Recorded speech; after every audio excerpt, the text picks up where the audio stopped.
Desde este punto de vista distante, la Tierra podría no parecer de ningún interés particular, pero para nosotros es diferente. Considere nuevamente ese punto, mire nuevamente ese punto. Eso está aquí. Eso es nuestro hogar.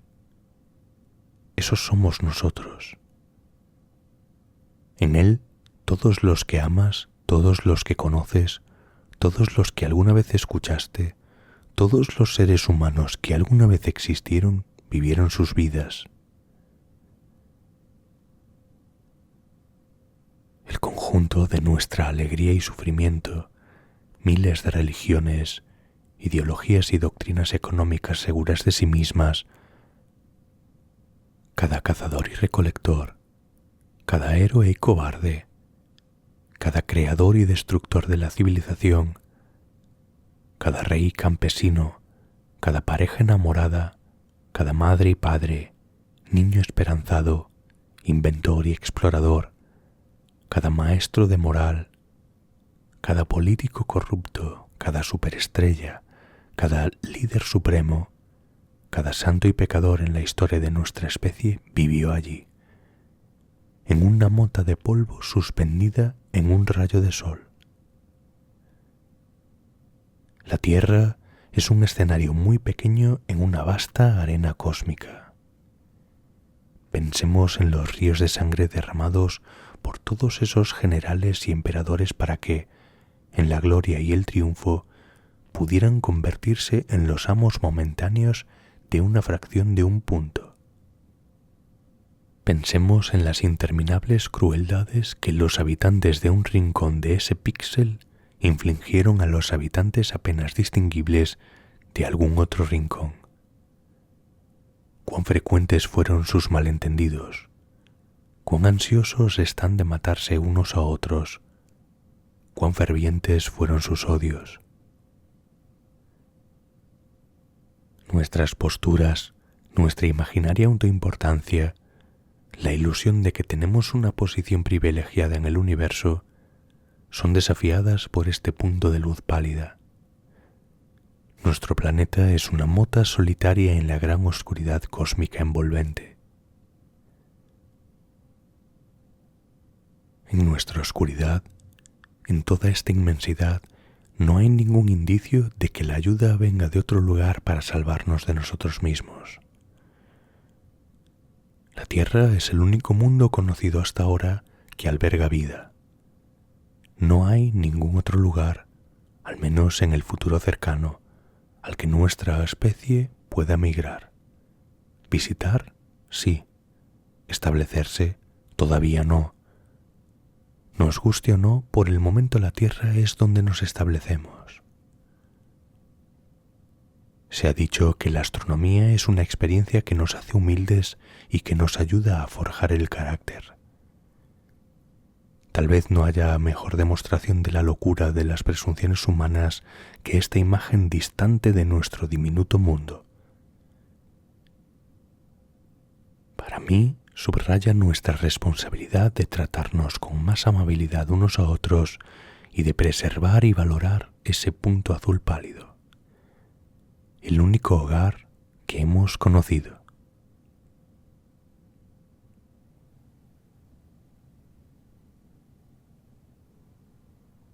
¿Quién habla en nombre de la Tierra? La civilización que ahora está en peligro es la humanidad entera. Como sabían los antiguos creadores de mitos, somos hijos de la tierra y del cielo por igual. En nuestra permanencia en este planeta hemos acumulado un peligroso bagaje evolutivo. Propensión a la agresión y los rituales, sumisión a los líderes, hostilidad hacia los extraños, y todo eso pone en duda nuestra supervivencia. También hemos adquirido compasión por los demás, amor por nuestros hijos, un deseo de aprender de la historia y la experiencia, y una gran y apasionada inteligencia, las herramientas claras para nuestra supervivencia y prosperidad continuas. No se sabe con certeza qué aspectos de nuestra naturaleza prevalecerán. En particular cuando nuestras visiones y perspectivas están ligadas a una pequeña parte del pequeño planeta Tierra. Pero, arriba y en el cosmos, nos espera una perspectiva ineludible. Las fronteras nacionales no se evidencian cuando observamos la Tierra desde el espacio. Las identificaciones étnicas, religiosas o nacionales fanáticas son un poco difíciles de sostener cuando vemos nuestro planeta como una frágil medialuna azul que se desvanece para convertirse en un discreto punto de luz contra el bastión y la ciudadela de las estrellas. Todavía no hay señales evidentes de inteligencia extraterrestre, y esto nos hace preguntarnos si civilizaciones como la nuestra se precipitan inevitablemente hacia la autodestrucción. Sueño con ello y a veces son pesadillas. En la visión de un sueño, una vez me imaginé a mí mismo buscando otras civilizaciones en el cosmos. Entre 100.000 millones de galaxias y 1.000 millones de billones de estrellas, la vida y la inteligencia deberían haber surgido en muchos mundos, y algunos mundos son estériles y desolados. En ellos, la vida nunca comenzó o puede haberse extinguido en alguna catástrofe cósmica. Puede haber mundos ricos en vida que aún no han evolucionado hacia la inteligencia y la alta tecnología. Puede haber civilizaciones que lograron la tecnología y luego la utilizaron rápidamente para destruirse a sí mismas. Y, tal vez, también hay seres que aprenden a vivir con su tecnología y consigo mismos, seres que perduran y se convierten en ciudadanos del cosmos. Inmerso en estos pensamientos, me encontré acercándome a un mundo que estaba claramente habitado, un mundo que había visitado antes. Vi un planeta rodeado de luz y reconocí la firma de la inteligencia. Pero, de repente, oscuridad total y absoluta. En mi sueño podía leer el libro de los mundos, una vasta enciclopedia de 1.000 millones de planetas dentro de la Vía Láctea. ¿Qué podría decirme la computadora galáctica sobre este mundo ahora oscurecido? Debían haber sobrevivido a alguna catástrofe anterior. Su biología era diferente a la nuestra, alta tecnología. Me pregunté para qué habían servido esas luces. Debía haber señales de que estaban en problemas. La posibilidad de supervivencia en un siglo, menos del 1%, no muy buenas probabilidades. Las comunicaciones se interrumpieron. Su sociedad mundial había fracasado. Habían cometido el error supremo y sentí un anhelo de regresar a la Tierra.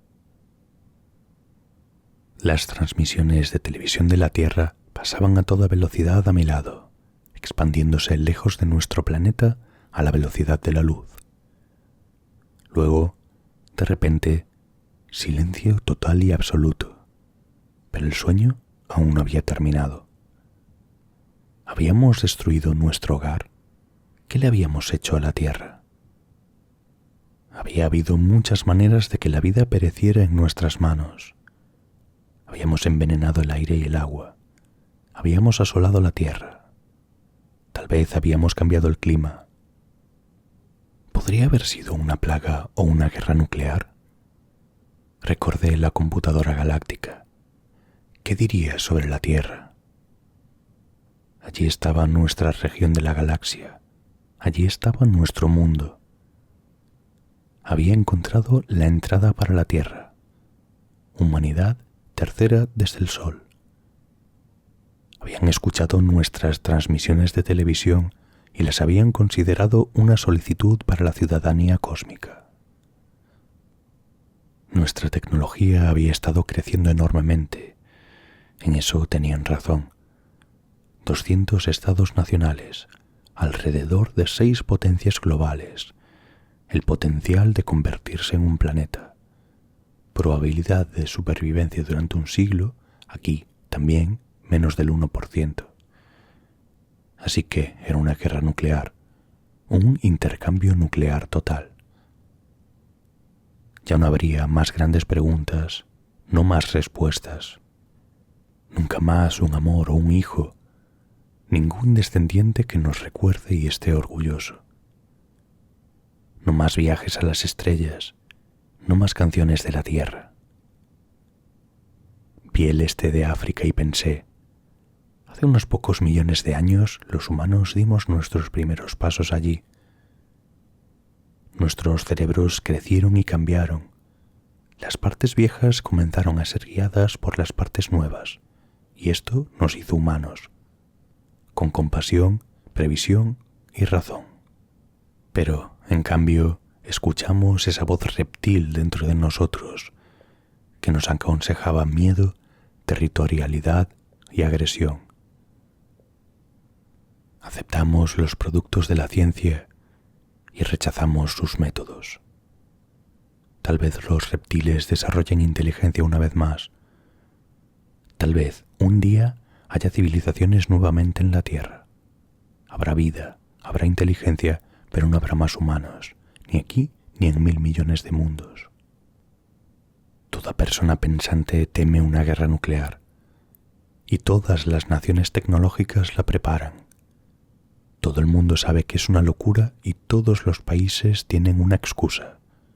Hay una triste cadena de causalidad. Los alemanes estaban trabajando en la bomba al comienzo de la Segunda Guerra Mundial, así que los estadounidenses tuvieron que fabricar una primero. Si los estadounidenses tenían una, los rusos tenían que tener otra. Después los británicos, los franceses, los chinos, los indios y los pakistaníes. Muchos países coleccionan ahora armas nucleares. Son fáciles de fabricar. Se puede robar material fisionable de los reactores nucleares. Las armas nucleares se han convertido casi en una industria doméstica. Las bombas convencionales de la Segunda Guerra Mundial se llamaban blockbusters. Llenas de 20 toneladas de TNT, podían destruir una manzana de una ciudad. Coventry, Rotterdam, Dresde y Tokio. Toda la muerte que cayó del cielo entre 1939 y 1945, 100.000 bombas de gran potencia, 2 megatones. Hoy, 2 megatones equivalen a una sola bomba termonuclear, una bomba con la fuerza destructiva de la Segunda Guerra Mundial. Pero hay decenas de miles de armas nucleares. Las fuerzas de misiles y bombarderos de la Unión Soviética y los Estados Unidos tienen ojivas dirigidas a más de 15.000 objetivos designados. Ningún lugar del planeta está a salvo. La energía contenida en estas armas, genios de la muerte que esperan pacientemente el roce de las lámparas, suma mucho más de 10.000 megatones. Pero, ¿y si la destrucción se concentra de manera eficiente, no en 6 años, sino en unas pocas horas? Una bomba de gran potencia para cada familia del planeta. Una Segunda Guerra Mundial cada segundo durante una tarde de ocio. La bomba lanzada sobre Hiroshima mató a 70.000 personas. En un intercambio nuclear total, en el paroxismo de la muerte global, se lanzaría sobre el mundo el equivalente a 1 millón de Hiroshimas. Y en un intercambio de ese tipo no todos morirían por la explosión, la tormenta de fuego y la radiación inmediata. Habría otras agonías y la sensación desesperanzada de una civilización destruida por nada. El conocimiento de que podríamos haberlo evitado y no hicimos nada. El equilibrio global de terror iniciado por Estados Unidos y la Unión Soviética tiene como rehenes a todos los ciudadanos de la Tierra. Cada lado prueba constantemente los límites de la tolerancia del otro, como en la crisis de los misiles cubanos, las pruebas de armas antisatélite o las guerras de Vietnam y Afganistán. Los estamentos militares hostiles están trabados en un abrazo mutuo espantoso. Cada uno necesita al otro, pero el equilibrio del terror es un equilibrio delicado con muy poco margen para el error de cálculo. Y el mundo se empobrece al gastar $500 millones al año en preparativos para la guerra y al emplear en tareas militares a quizás la mitad de los científicos y tecnólogos del planeta. ¿Cómo explicaríamos todo esto a un observador extraterrestre? ¿Qué explicación daríamos de nuestra gestión del planeta Tierra? Hemos escuchado las razones que ofrecen las superpotencias. Sabemos quién habla en nombre de las naciones, pero ¿quién habla en nombre de la especie humana? ¿Quién habla en nombre de la Tierra? Desde una perspectiva extraterrestre, nuestra civilización global está claramente al borde del fracaso, y la tarea más importante que enfrenta es preservar las vidas y el bienestar de sus ciudadanos y la habitabilidad futura del planeta. Si estamos dispuestos a vivir con la creciente probabilidad de una guerra nuclear, ¿no deberíamos también estar dispuestos a explorar vigorosamente todos los medios posibles para prevenirla? ¿No deberíamos considerar en cada nación cambios importantes en las formas tradicionales de hacer las cosas? Una reestructuración fundamental de las instituciones económicas, políticas, sociales y religiosas. Hemos llegado a un punto en el que ya no puede haber intereses especiales ni casos especiales. Las armas nucleares amenazan a todos los habitantes de la Tierra. A veces se califica de imprácticos o contrarios a la naturaleza humana los cambios fundamentales en la sociedad, como si la guerra nuclear fuera práctica o como si solo existiese una forma de naturaleza humana. Pero es evidente que se pueden hacer cambios fundamentales. Estamos rodeados de ellos. En los 2 últimos siglos, la esclavitud abyecta que nos acompañó durante miles de años ha sido eliminada casi por completo en una conmovedora revolución mundial. Las mujeres maltratadas sistemáticamente durante milenios están ganando gradualmente el poder político y económico que tradicionalmente se les había negado. Y recientemente se han detenido o reducido algunas guerras de agresión debido a la repulsión que sienten los pueblos de las naciones agresoras. Los viejos llamamientos al chauvinismo racial, religioso o al nacionalismo rabioso están empezando a no funcionar. Se está desarrollando una nueva conciencia que ve la Tierra como un solo organismo y reconoce que un organismo en guerra consigo mismo está condenado. Somos un solo planeta. Una de las grandes revelaciones de la era de la exploración espacial es la imagen de la Tierra, finita y solitaria, de algún modo vulnerable, que lleva a toda la especie humana a través de los océanos del espacio y el tiempo. Pero esta es una percepción antigua. La historia está llena de personas que, por miedo, ignorancia o ansia de poder, han destruido tesoros de valor inconmensurable que verdaderamente pertenecen a todos nosotros, y no debemos permitir que vuelva a suceder. Hemos considerado la destrucción de mundos y el fin de civilizaciones, pero hay otra perspectiva con la que medir los esfuerzos humanos. Permítanme contarles una historia sobre el comienzo. Hace unos 15.000 millones de años nuestro universo comenzó con la explosión más poderosa de todos los tiempos. El universo se expandió, se enfrió y se oscureció. La energía se condensó en materia, principalmente átomos de hidrógeno, y estos átomos se acumularon en vastas nubes, alejándose unos de otros. Un día se convertirían en galaxias. Dentro de estas galaxias nació la primera generación de estrellas, encendiendo la energía oculta en la materia, inundando el cosmos con luz. Átomos de hidrógeno que formaron soles y luz estelar. En aquellos tiempos no había planetas que recibieran la luz, ni criaturas vivientes que admirasen el resplandor de los cielos. Pero en las profundidades de los hornos estelares, la fusión nuclear estaba creando los átomos más pesados: carbono y oxígeno, silicio y hierro. Estos elementos, las cenizas que deja el hidrógeno, fueron las materias primas de las que más tarde surgieron los planetas y la vida. Al principio, los elementos más pesados quedaron atrapados en el corazón de las estrellas, pero las estrellas masivas pronto agotaron su combustible y en su agonía devolvieron la mayor parte de su sustancia al espacio. El gas interestelar se enriqueció con elementos pesados.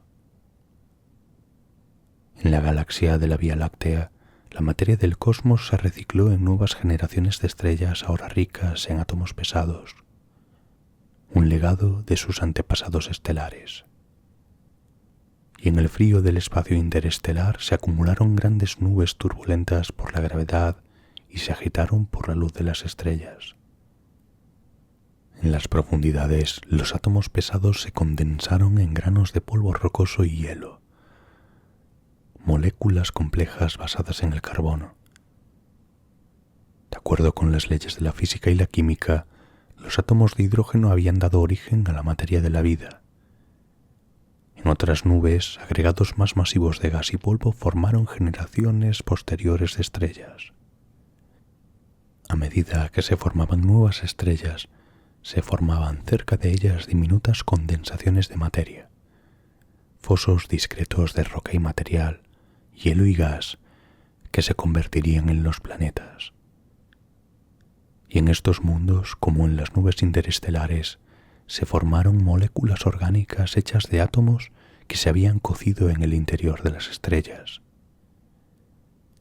En las pozas de marea y los océanos de muchos mundos, las moléculas fueron destruidas por la luz solar y ensambladas por la química. Un día, en estos experimentos naturales, surgió una molécula que, por pura casualidad, fue capaz de hacer copias rudimentarias de sí misma. Con el paso del tiempo, la autorreplicación se hizo más precisa, ya que las moléculas que se copiaban mejor producían más copias. La selección natural estaba en marcha.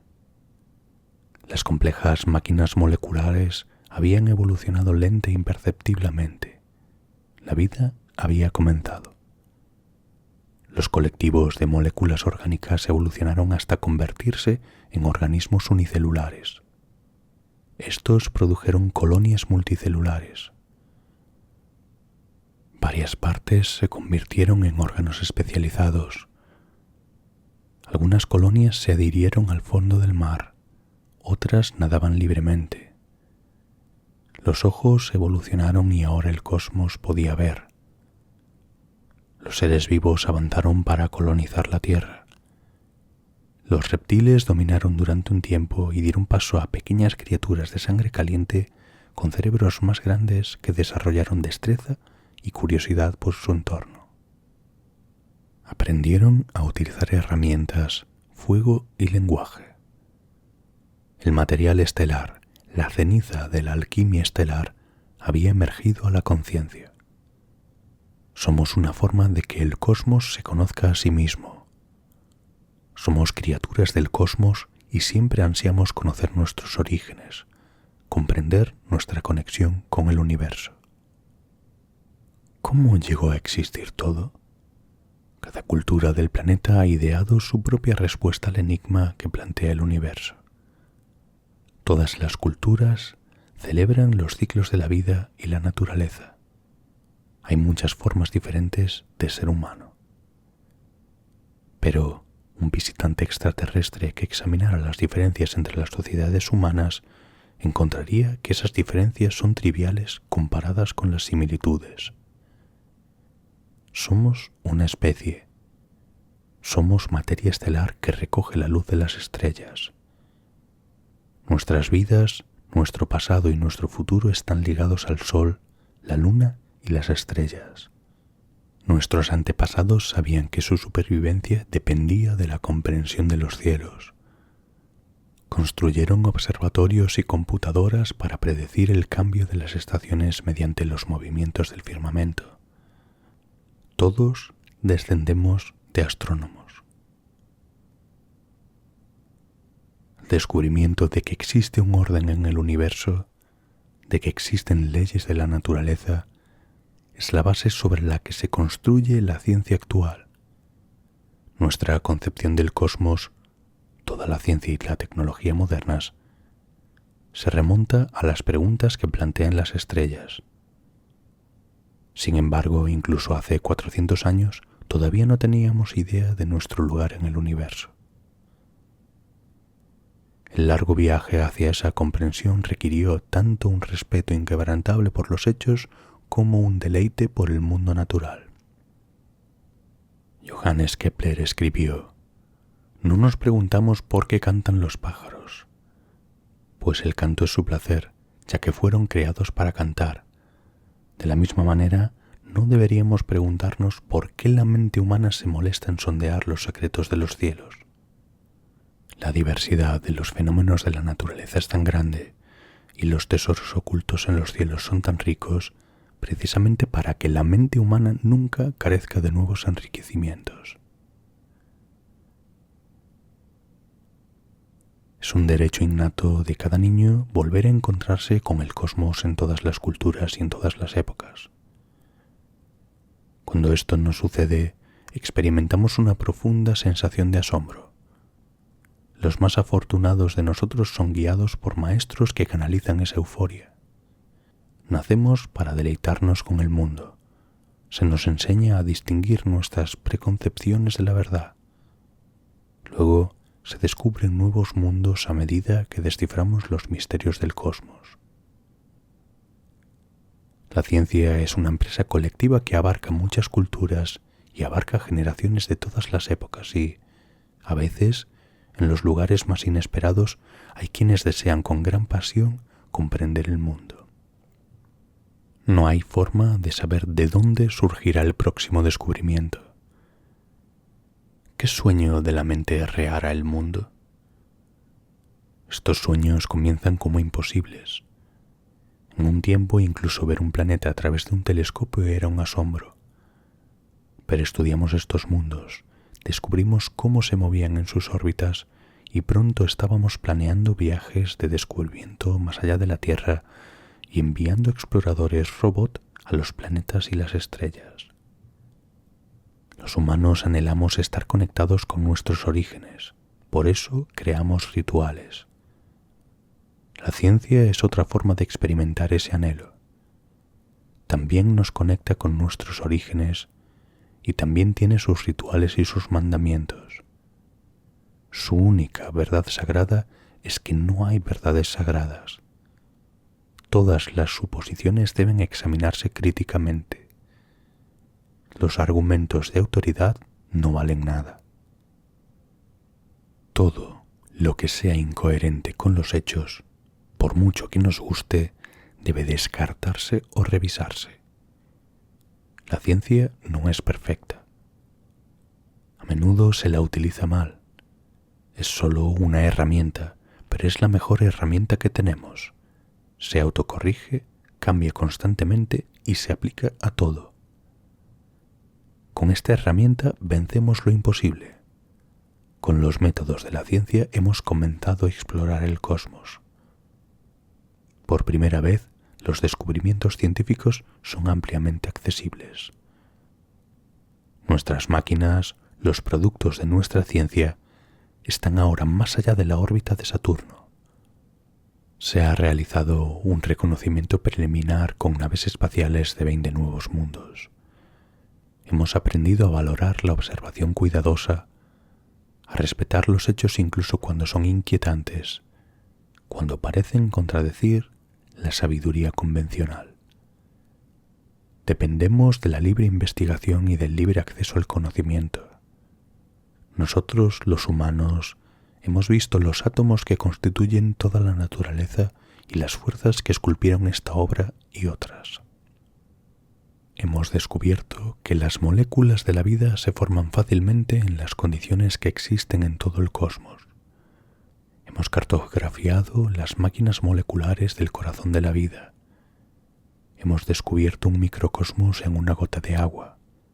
Hemos escudriñado el torrente sanguíneo y hemos descendido al tormentoso planeta para ver la Tierra como un organismo único. Hemos encontrado volcanes en otros mundos y explosiones en el Sol.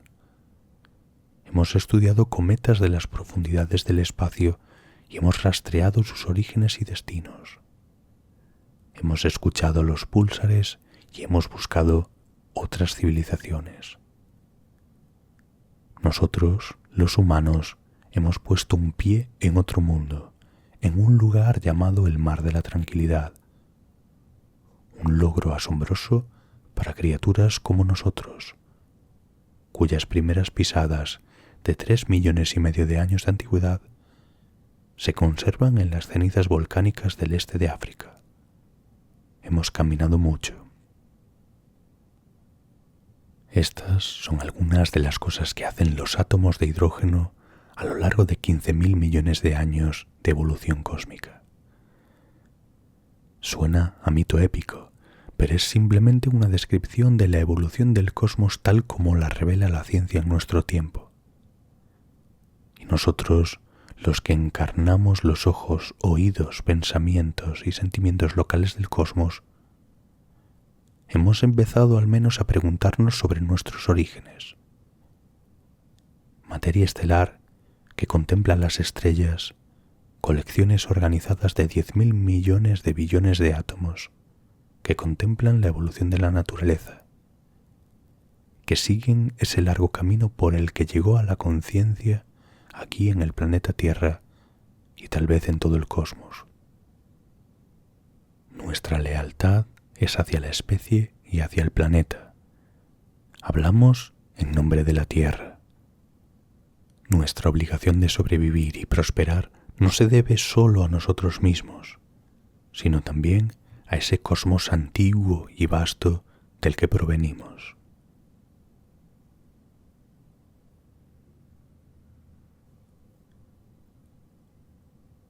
Un universo que no está hecho para nosotros. Nuestros antepasados comprendieron los orígenes extrapolando a partir de su propia experiencia. ¿De qué otra manera podrían haberlo hecho? Así que el universo nació de un huevo cósmico, fue concebido en el encuentro de una diosa madre y un dios padre. O fue una especie de producto de taller del creador, tal vez el último de muchos intentos fallidos. Y el universo no era mucho más grande de lo que vemos, ni mucho más antiguo que nuestros registros escritos u orales, y en ningún lugar muy diferente de los lugares que conocemos. En nuestras cosmologías hemos tendido a hacer que las cosas nos resulten familiares. A pesar de todos nuestros mejores esfuerzos, no hemos sido muy inventivos. En Occidente, el cielo es plácido y esponjoso, y el infierno es como el interior de un volcán. En muchas historias, ambos reinos están gobernados por jerarquías de dominio encabezadas por dioses o demonios. Los monoteístas hablaban del Rey de Reyes. En todas las culturas imaginamos algo así como nuestro propio sistema político que dirige el universo. Pocos encontraron sospechosa la similitud. Luego llegó la ciencia y nos enseñó que no somos la medida de todas las cosas, que hay maravillas inimaginables, que el universo no está obligado a ajustarse a lo que consideramos cómodo o plausible. Hemos aprendido algo sobre la naturaleza idiosincrásica de nuestro sentido común. La ciencia ha llevado la autoconciencia humana a un nivel superior. Esto es sin duda un rito de paso y un paso hacia la madurez. Contrasta marcadamente con la puerilidad y el narcisismo de nuestras nociones precopernicanas. Y, de nuevo, si no somos importantes, no somos centrales, no somos la niña de los ojos de Dios, ¿qué implica para nuestros códigos morales basados en la teología? El descubrimiento de nuestro verdadero lugar en el cosmos fue resistido durante tanto tiempo y en tal grado que aún quedan muchos rastros del debate, a veces con los motivos de los geocentristas al descubierto. ¿Qué queremos realmente de la filosofía y la religión? ¿Paliativos? ¿Terapia? ¿Consuelo? ¿Queremos fábulas tranquilizadoras o una comprensión de nuestras circunstancias reales. La consternación por el hecho de que el universo no se ajuste a nuestras preferencias parece infantil.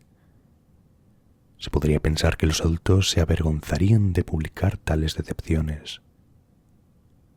La manera de hacer lo que está de moda no es culpar al universo, lo cual parece verdaderamente inútil, sino culpar a los medios por los cuales conocemos el universo, es decir, la ciencia. La ciencia nos ha enseñado que, como tenemos un talento para engañarnos a nosotros mismos, la subjetividad no puede reinar libremente. Sus conclusiones derivan de la interrogación de la naturaleza y no siempre están prediseñadas para satisfacer nuestras necesidades.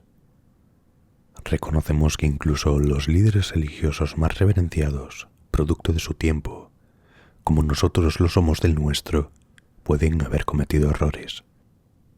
Las religiones se contradicen entre sí en cuestiones pequeñas, como si debemos ponernos o quitarnos el sombrero al entrar en un lugar de culto, o si debemos comer carne de vaca y evitar la de cerdo, o al revés, hasta llegar a las cuestiones más centrales, como si no hay dioses, si hay un solo Dios o si hay muchos dioses. Si vivieras hace 2 o 3 milenios, no habría vergüenza en sostener que el universo fue creado para nosotros. Era una tesis atractiva y coherente con todo lo que sabíamos. Era lo que los más eruditos entre nosotros enseñaban sin reservas. Pero hemos descubierto mucho desde entonces. Defender una posición así hoy equivale a ignorar deliberadamente la evidencia y a huir del autoconocimiento. Anhelamos estar aquí con un propósito, aunque, a pesar de mucho autoengaño, ninguno es evidente. Nuestro tiempo está agobiado por el peso acumulado de sucesivos desmentidos de nuestras presunciones.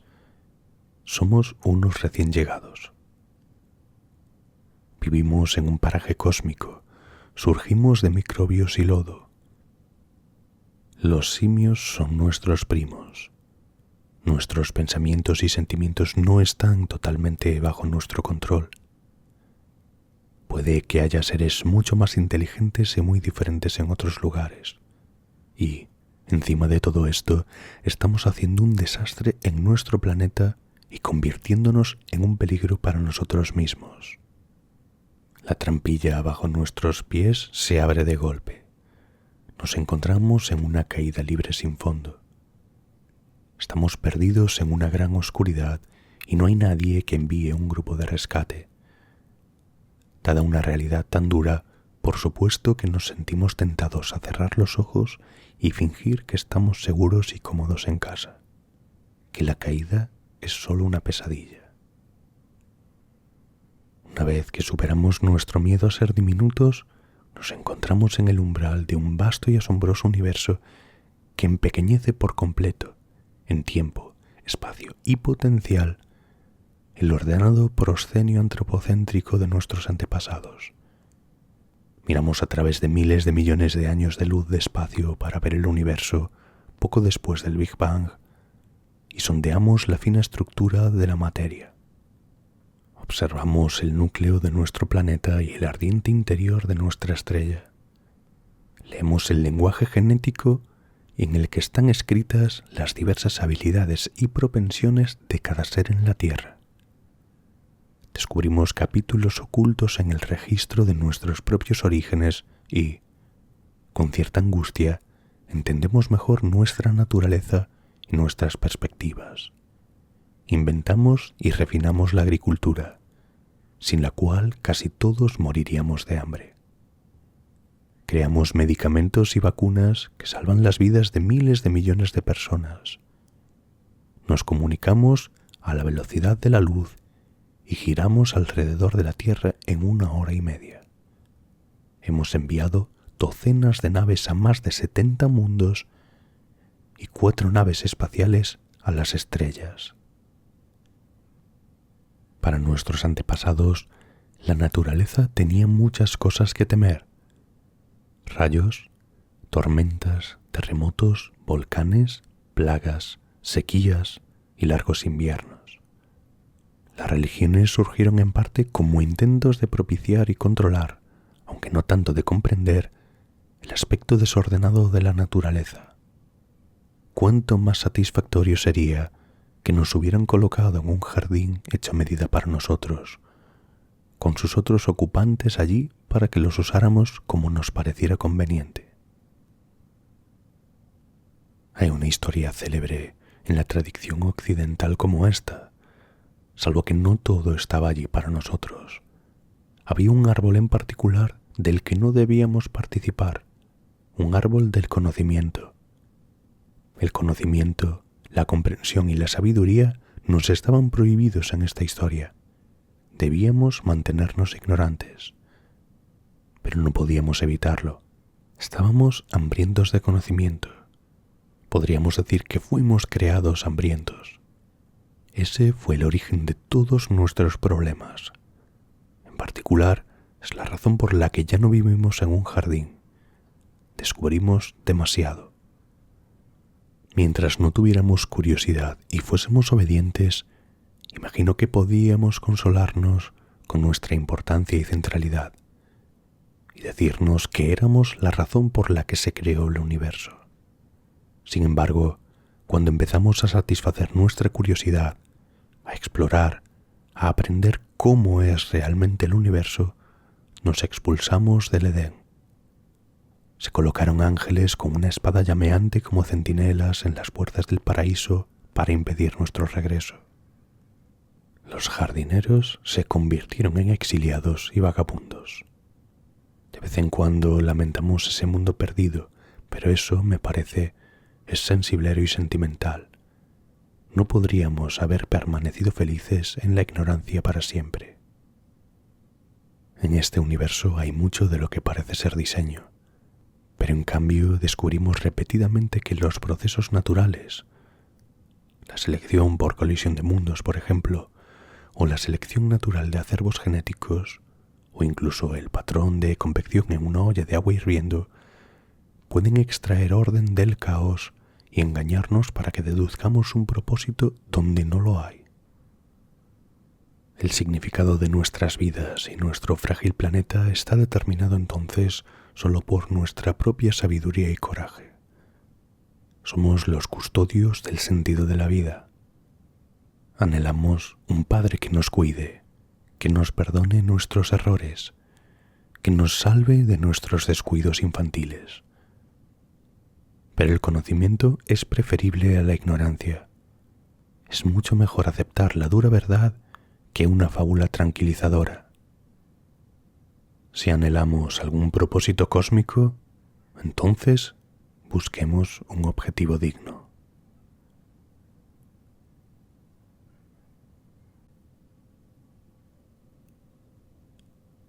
Carl Sagan en el Foro de Asuntos Emergentes.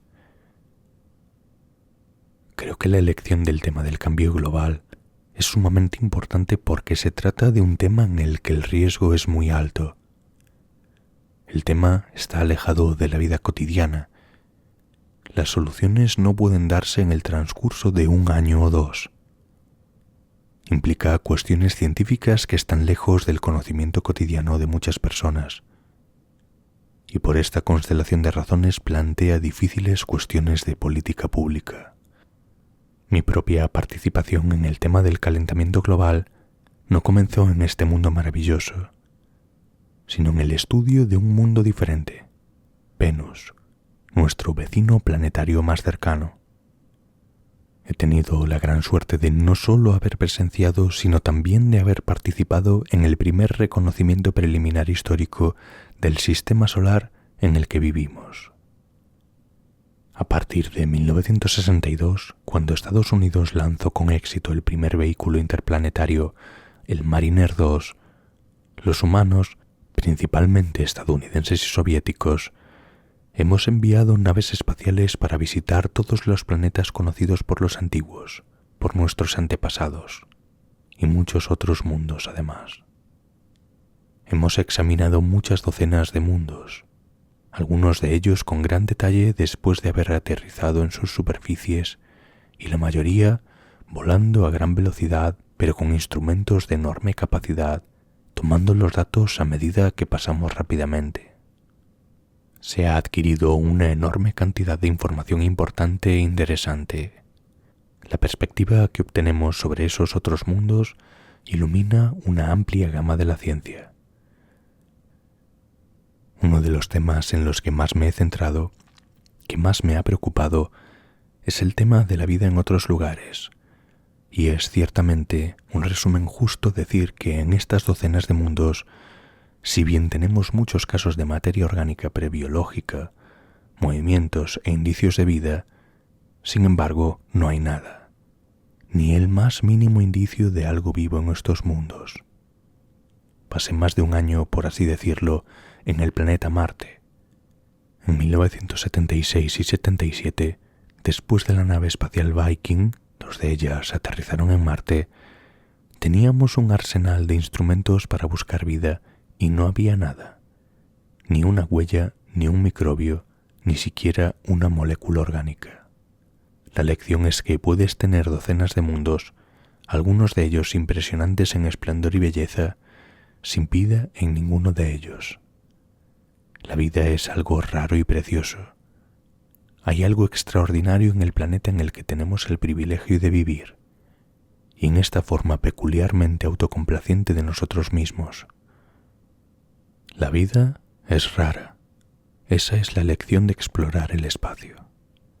Y la lección de explorar el tiempo, si miras hacia atrás en el registro geológico de la historia de las extinciones masivas, es que no hay tenencia garantizada para ninguna especie, sin importar cuán segura de sí misma esté en este planeta.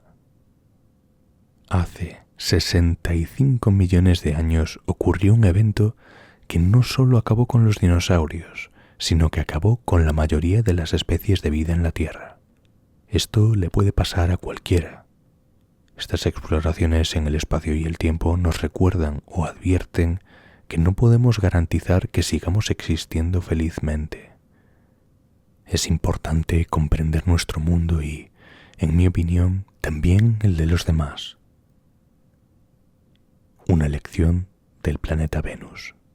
Cuando miramos a Venus encontramos un mundo de aproximadamente el mismo tamaño, masa y densidad que el nuestro, pero con dos diferencias asombrosas.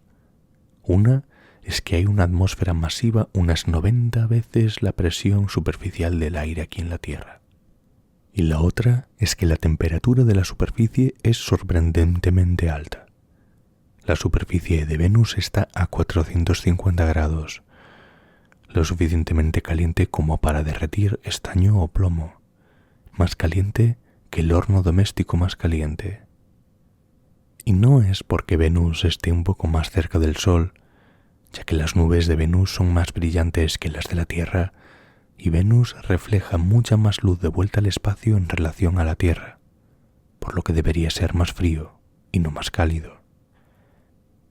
¿Por qué Venus está a 450 grados?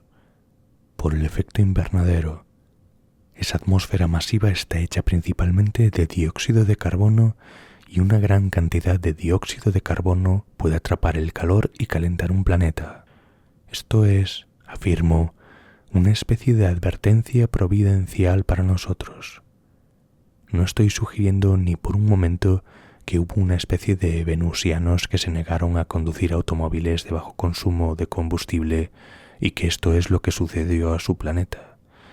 La historia es, de hecho, más interesante que eso. La lección no es solo que el efecto invernadero puede existir, sino que un efecto invernadero grande puede ser excepcionalmente peligroso. Entonces, para cualquiera que vea nuestro exquisito planeta y escuche las advertencias de los científicos y diga que todo esto del efecto invernadero es solo una teoría, le pido que reflexione sobre el destino del planeta Venus, nuestro vecino planetario más cercano. Y una lección del planeta Marte. Marte es un ejemplo de lo que ocurre cuando no hay capa de ozono.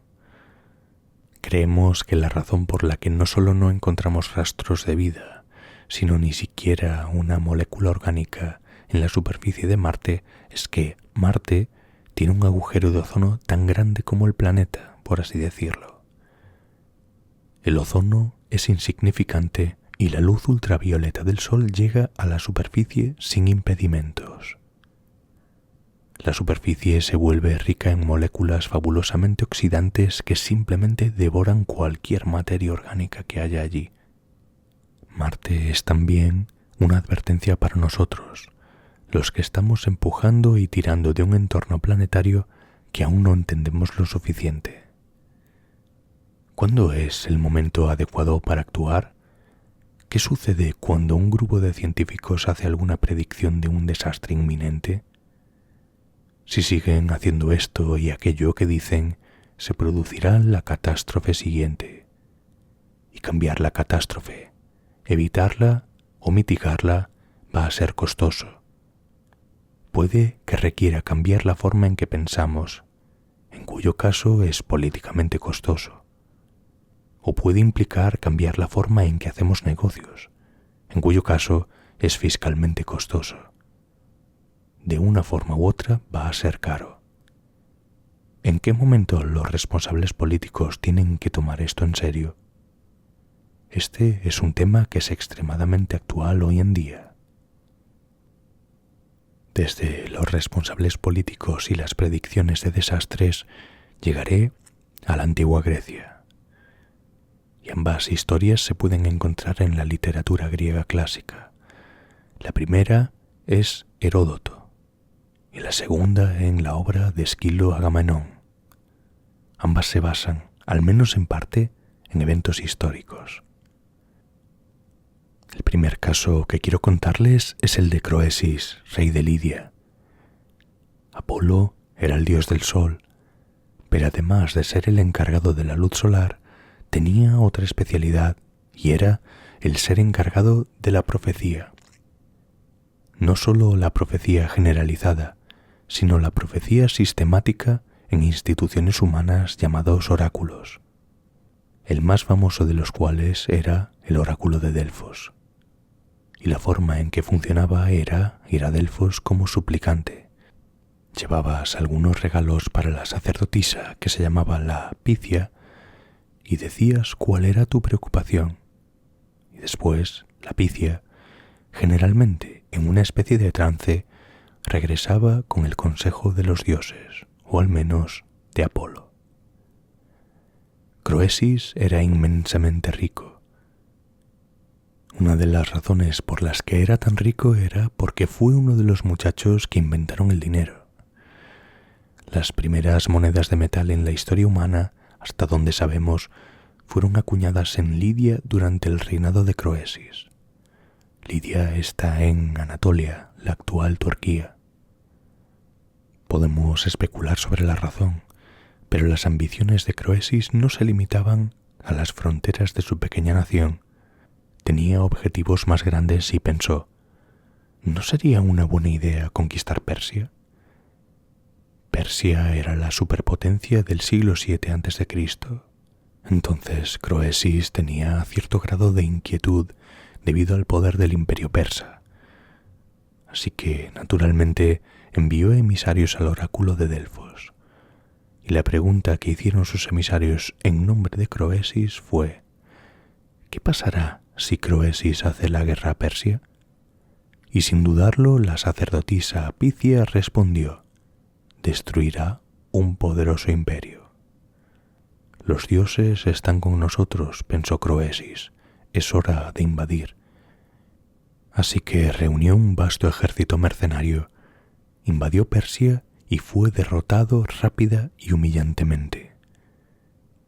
No solo el poder lidio fue destruido para siempre, sino que él, Croesis, se vio obligado a pasar el resto de su vida como una especie de patético funcionario menor en la corte persa, un ex-rey parásito.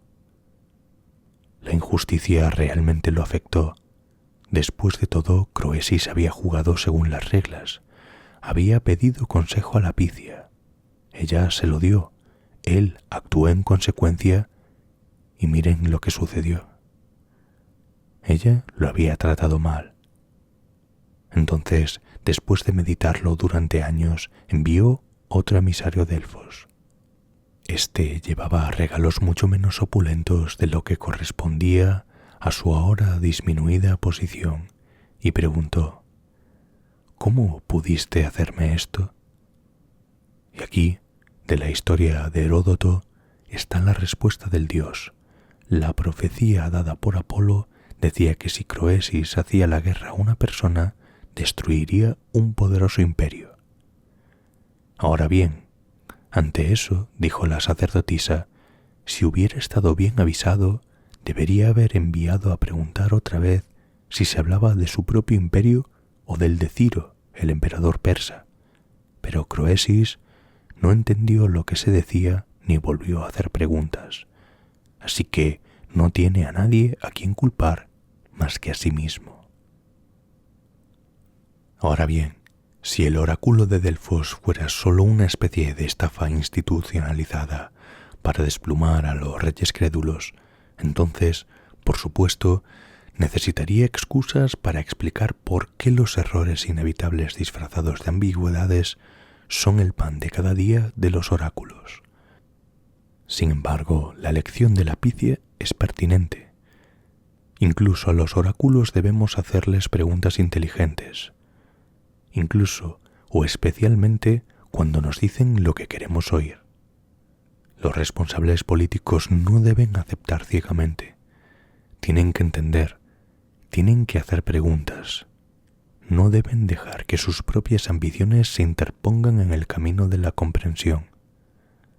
La conversión de la profecía en política debe hacerse con cuidado y me parece que este consejo es totalmente aplicable a los oráculos modernos, los científicos, los think tanks y las universidades. A veces los responsables políticos les preguntan y la profecía vuelve. Más a menudo en estos días, los oráculos se someten voluntariamente incluso a aquellos que nunca les preguntan y entonces los responsables políticos tienen que averiguar qué hacer ahora. Y dado que los oráculos modernos están profundamente inmersos en la ciencia y la tecnología, es muy importante que los responsables políticos y las personas que determinan quiénes son los responsables políticos comprendan la ciencia y la tecnología. Y la historia de Casandra, princesa de Troya. Esto también se trata de Apolo y también de oráculos. Esta es la historia de Casandra, princesa de Troya. El evento ocurre justo antes de que comience la guerra de Troya. Ya saben, la que escribió Homero. Ella era la más inteligente y la más hermosa de las hijas del rey Príamo. Y Apolo, que como todos los dioses griegos estaba constantemente al acecho de humanos atractivos, se enamoró de ella. Al menos así es como se describe la historia. Curiosamente, esto casi nunca sucede en el mito griego. Ella se resistió a sus avances. Ella era inteligente, ella era hermosa y ella era feliz. ¿Quién necesitaba a Apolo? Entonces trató de sobornarla, pero ¿qué podía darle? Ella ya era una princesa. Tenía todo lo que quería. Apolo pensó en algo que ella no tenía. Le prometió el don de la profecía. Y la oferta era irresistible. Ella aceptó. Quid pro quo. Apolo hizo lo que hacen los dioses: crear videntes, oráculos y profetas a partir de simples mortales. Y, luego de haber hecho eso, escandalosamente, Casandra renegó. Ella rechazó las propuestas de un dios. Apolo se enfadó, pero no podía retirar el don de la profecía, así que en cambio la condenó a un destino ingenioso y cruel. Nadie creería en sus profecías. Casandra predice la invasión de los griegos encabezados por Agamenón. Nadie le presta atención. Ella predice la caída de Troya. Nadie le presta atención. Ella predice a los griegos la muerte de Agamenón. No le prestan atención. Predice su propia muerte y nadie le presta atención. En cambio, se burlan de ella. La llaman la señora de muchos dolores. Hoy sería algo así como profeta de tristeza y fatalidad, solo una pequeña diferencia de traducción, pero el mismo sentimiento. Decía: profetice a mis compatriotas todos sus desastres. Pero ignoraron sus profecías. Fueron destruidos. Agamenón fue destruido y pronto ella también lo fue. Esta resistencia a las predicciones nefastas es muy humana. Ciertamente se puede ver hoy en día. Quiero decir, si nos enfrentamos a una predicción muy ominosa y muy grave, que van a suceder cosas que nunca vimos y que va a ser costoso mitigar, tenemos una tendencia natural a rechazar, a ignorar la profecía. Y, después de todo, no hay profetas, ni siquiera en la comunidad científica, que tengan razón todo el tiempo, y se pueden encontrar científicos competentes que han hecho predicciones. Los transportes supersónicos destruirán la capa de ozono, por ejemplo, que simplemente están equivocadas, por lo que es muy fácil descartarlas. Además, si los factores que precipitan la catástrofe prevista son de larga data, entonces la predicción es una especie de reproche para nosotros. ¿Cómo permitimos que se desarrollara este peligro? ¿Por qué no lo vimos antes? ¿Por qué no tomamos medidas políticas para evitarlo? Así que se trata de reflexiones incómodas sobre que, debido a nuestra propia falta de atención o inacción, se avecina alguna catástrofe. Saquémoslo de nuestra mente o encontremos una razón para rechazarlo. Esta tentación de minimizar, de descartar, es algo que los psiquiatras conocen muy bien. Tienen un nombre técnico para ello: negación. Entonces, estos dos casos, afirmo, son los polos opuestos de la respuesta política a la predicción del desastre. Croesis representa el polo de la aceptación crédula y acrítica, impulsada un poco por la codicia u otros defectos de carácter. Y Cassandra representa el polo del rechazo impasible e inmóvil de la posibilidad de peligro. Hoy tenemos un conjunto de tales profecías, y para toda la persona promedio también podría haber emanado del oráculo de Delfos por toda la comprensión principal de los fundamentos que se necesita, por lo que se convierte en una especie de desafío, una batalla entre dos argumentos de autoridad. Hay un grupo que dice que es preocupante y hay otro grupo que dice que no es preocupante. ¿Qué elegiré? Bueno, elijo el que sea más cómodo. Creo que estamos mucho más cerca del peligro de Cassandra que del peligro de Croesis. Resolver estos problemas requiere una perspectiva transnacional y transgeneracional. En mi opinión, esa es una perspectiva muy adulta. Desprovincialización, dechauvinización, conciencia de una especie en un planeta exquisitamente frágil. Y es por eso que creo que estos problemas medioambientales globales tan graves pueden tener un profundo lado positivo: la vinculación al planeta, el fin de nuestra adolescencia y el acercamiento a la madurez de nuestra especie.